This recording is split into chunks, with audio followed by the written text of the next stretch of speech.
Hola, entremos al lugar de la paradoja. ¿Alguna vez tú has dicho o has escuchado un no, no, yo no opino, es que a mí no me gusta la política o yo no soy muy político? Ok, pero te propongo un juego. Te voy a dar varias descripciones o fragmentos de una canción y tú adivinas el artista, más allá de que te guste o la canción o el personaje, solo para jugar. Vamos a empezar. Uno. Durante la década de los 70, un músico, considerado una leyenda de la música, se hizo muy famoso. Su poder provenía de sus letras, que abordaban la injusticia social y económica. Aunque él mismo se consideraba apolítico, era visto como quien creaba justamente unas letras muy politizadas.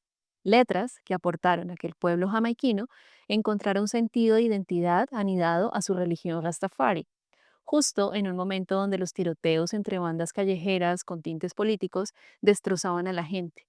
Con su arte y su pensamiento logró una alianza, una tregua muy importante entre el primer ministro, Manley, y el líder de la oposición, Edward Seaga, lo que se celebró en un evento histórico llamado One Love This Concert, uno de los eventos musicales más memorables de la historia. ¿Lo tienes? Ese estuvo muy fácil. Sigamos jugando. 2. Sí. ¿Y cuántos años pueden existir algunas personas antes de que se les permita ser libre? Sí. ¿Y cuántas veces puede un hombre girar la cabeza y fingir que simplemente no ve? The answer, my friend, is blowing in the wind. The answer is blowing in the wind. ¿Lo tienes? Eso está difícil para cierta generación, aunque ojo que estoy siendo muy emblemática. Seguimos. Estas son dos bandas que se popularizaron en los noventas. Valen por un punto. Una banda conocida por su contenido de sátira política y crítica social hacia el gobierno mexicano y su sociedad. Seguro, alguna vez has saltado, cantando, gritando una de sus canciones y en el zócalo de tu memoria, incluso sin querer aprender la letra, te la sabes. So I can come around to joder. La otra, una banda de rock argentino que combina ritmos latinos como cumbia, tango, reggae y folclore con letras muy directas o cargadas de crítica hacia el sistema político, contra Carlos Menem, entre otros, censurados y multados por sus letras. Tienen el poder y lo van a perder. Tienen el poder y lo van a perder. Esa estuvo más fácil. Vamos con otra. 4. Para los más jóvenes. En 2018, un artista polifacético lanzó una canción con un video musical que encendió las redes y las conversaciones en Estados Unidos, exponiendo su perspectiva sobre el racismo y el control de las armas de fuego. El video comienza con un estribillo pegajoso acompañado por una guitarra, mientras este artista baila casi grotescamente y sin aviso en un instante dispara en la cabeza al guitarrista. De ahí en más, la tonada alegre se vuelve un beat monótono y su baile cada vez un poco más errático es imitado por un grupo de niños que bailan junto a él, pero detrás de ellos la escena es un caos, hurtos, peleas, suicidios, incendios, toda una crítica a la manera en que la sociedad prefiere distraerse de las cosas realmente importantes.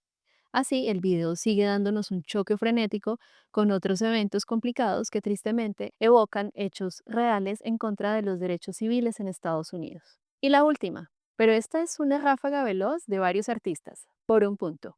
A. Cantante, compositora y pianista estadounidense de jazz, blues, rhythm and blues y soul. Decía, siempre pensé que estaba sacudiendo a la gente, pero ahora quiero ir más allá, quiero hacerlo con frialdad, quiero sacudir a la gente hasta el punto de que, al terminar una actuación, quiero que estén hechos pedazos. ¡Wow! B. Rapero, compositor, productor discográfico y activista puertorriqueño, que en sus letras refleja un sinsabor social, local y latinoamericano, y fue llamado por New York Times como el primer intelectual que llega al estrellato del género reggaetón. C. Grupo colombiano que hace una crítica implícita a las políticas mineras e industriales en el Pacífico del país, que contaminan ríos y destruyen medios de vida. Lo hicieron con su pescado envenenado. ¿Alguna vez le pusiste atención a la letra? D. Hoy vas a descubrir que el mundo es solo para ti, que nadie puede hacerte daño, nadie puede hacerte daño. Hoy vas a comprender que el miedo se puede romper con un solo portazo. E. En 1969, casi todo el mundo entendió que esta canción señalaba la naturaleza clasista del sistema de reclutamiento para los jóvenes, que no podían esquivarlo y debían terminar en la guerra de Vietnam, por no ser hijos de un senador o un millonario. Aunque años después, Trump usaría esta misma canción para sus mítines políticos, dejando un poco confundido a su autor. It ain't me. It ain't no military song. Muy bien. ¿Cuántos puntos conseguiste? Seguro si eres de mi generación no te fue tan mal. Pero más allá de los puntos, te diste cuenta que no seguiré dando ejemplos porque no terminaría. ¿Y eso qué nos dice?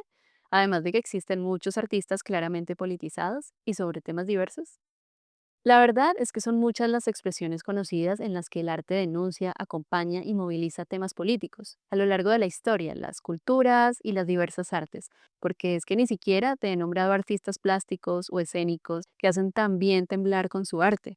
Por favor, busquen a Óscar Muñoz con su instalación Aliento, que fácilmente es de mis artistas favoritos, o recordemos a Obregón, o vayan a ver y vivir la experiencia teatral de Fragmentos de Libertad que hace años el grupo del Santa ejecuta magistralmente.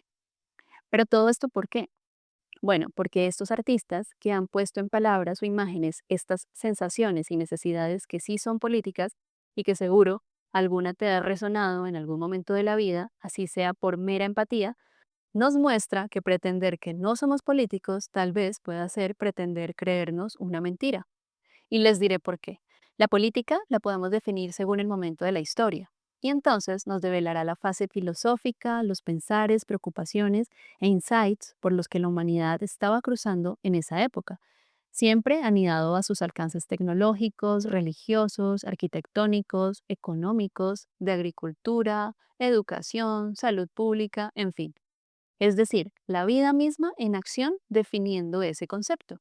Entonces, para entender un poco por qué hoy podemos ser muy activistas o solo no querer ni escuchar hablar del tema político, recordemos por un fugaz momento un par de discursos que nos pueden dar luces sobre esto. Podemos establecer dos caminos que conducen a entender el concepto de política hoy, en dos sentidos. Por un lado, tenemos una corriente esencialista y por el otro, una contractualista. Para la primera, hablemos de Aristóteles, que planteaba que el humano es un animal político o un ser social. Y con esto no quería decir que todos debemos ser políticos de profesión o por labor o gobernantes, sino más bien que todos desarrollamos plenamente nuestras capacidades humanas, esas que nos hacen diferentes a otros animales, como la razón o el lenguaje, en un lugar común, en comunidad. Porque ser político para él era simplemente ser ciudadano, poder, por ejemplo, ejercer nuestra capacidad de deliberar sobre el bien común, lo justo o lo injusto, en la llamada polis, que sería ese lugar donde nos formamos moralmente y buscamos la vida buena. En la Edad Media, por ejemplo, un San Agustín podía asegurar que la política es terrenal e imperfecta y por tanto debe someterse a la voluntad divina. Mientras que en el Renacimiento, Maquiavelo nos expondría eso que estaba enmascarado, pero que no son más que tácticas del poder. Él nos separaría la política de la moral y la religión, concibiéndola más como el arte de conquistar y mantener el poder, una cosa mucho más estratégica. Y en la Ilustración, la política podría ser vista más como un contrato social, más activa, más como una expresión de la voluntad general, en la que se concibe como una protectora de los derechos naturales, la vida, la libertad, la propiedad. Y de este concepto de política nos hablarían más John Locke y Jean-Jacques Rousseau, siendo esta la segunda corriente, la contractualista. Luego pasaríamos a la Revolución Francesa, más tarde Marx, y llegaríamos al siglo XX, en donde por la misma línea de los contractualistas, después de la crisis del 29 o la Gran Depresión, con la quiebra de bancos y empresas, desempleo masivo, oleada de pobreza, aparece el discurso de los dos economistas que nos hacen entender un poco más sobre este concepto de política. John Keynes, por un lado, que dice que el Estado debe garantizar el bienestar y la estabilidad social porque el mundo no se regula solo, puede fallar y entonces el Estado debe intervenir con políticas fiscales, monetarias, para estimular la economía y evitar otra crisis como la del 29. Y de otro lado, Friedrich Hayek Advertía que cualquier intervención estatal excesiva lleva a la pérdida de libertades individuales y posiblemente al autoritarismo. Es decir, para él, la economía funciona mejor si se deja al libre mercado decidir. Una defensa clara de la propiedad privada en la que el Estado solo debe garantizar lo básico: seguridad, propiedad y justicia. Entonces, este par nos hablan de un Estado activo para el bien común y de uno mínimo para la libertad individual. Pero entonces viene, para por fin concretar mi larga idea de hoy, dos pensadores que quiero nombrar: Hannah Arendt y Michel Foucault. Y solo porque me encantan, porque referentes para este tema son un montón, lo sé. Pero con ellos quiero enlazar la idea de entender por qué no solo los artistas, sino cada uno de nosotros, por más que lo intentáramos, creo que no lograríamos ser apolíticos. Foucault, al igual que Maquiavelo, nos desnuda la estrategia del poder, pero en el siglo XX. Nos desenmascara que el poder atraviesa la cotidianidad. No solamente es el Estado o las leyes, como nos lo planteaban los economistas, sino en todas las relaciones sociales.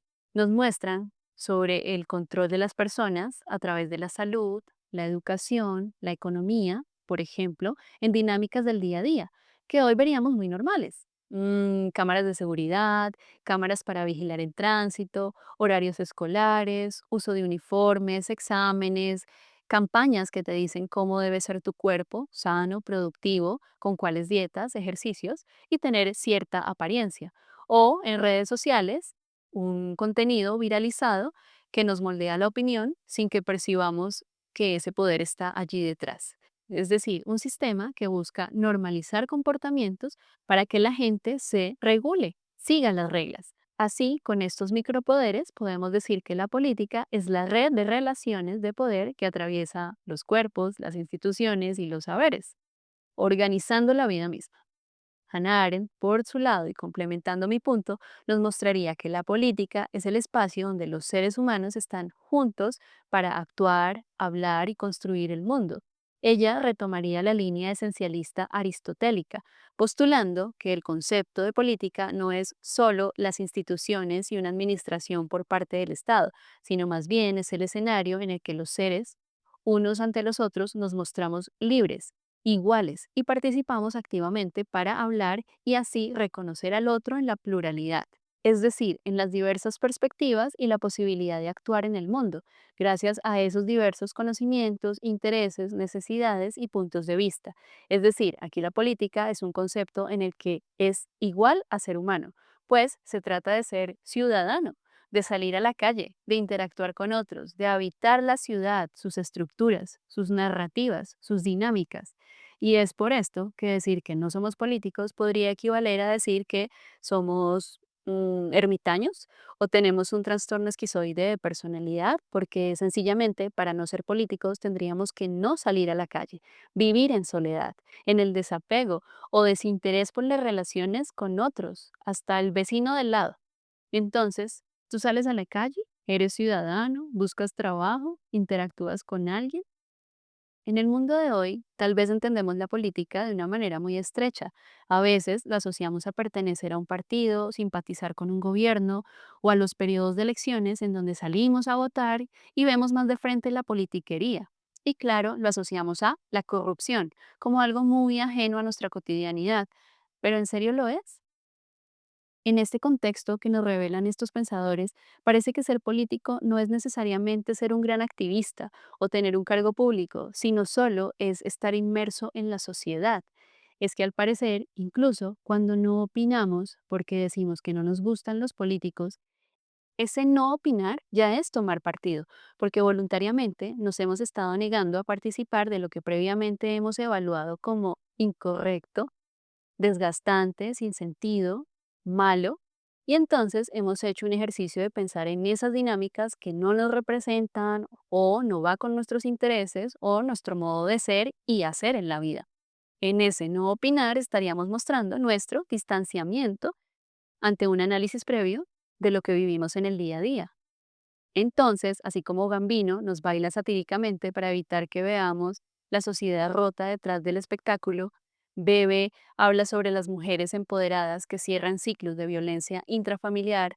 Molotov o Bersuit Vergarabat o Calle 13 nos relatan sus historias de un pueblo con injusticia social, de violencia en sus países, nosotros escuchándolos, cantándolos o simplemente siendo justos, dando o no limosna en la calle, siendo amables o no con el vecino, observando nuestra cotidianidad, podríamos estar siendo políticos.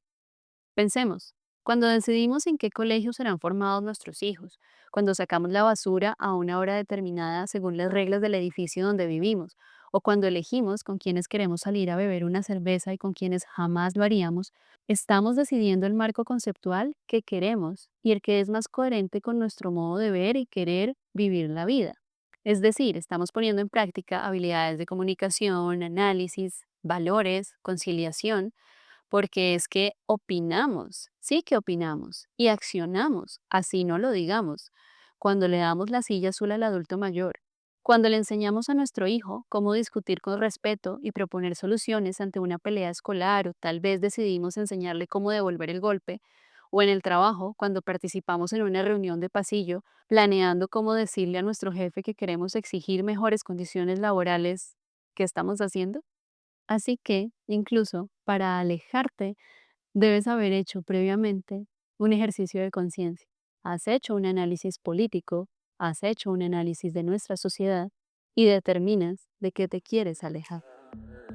La paradoja está en su lugar. Gracias por acompañarme.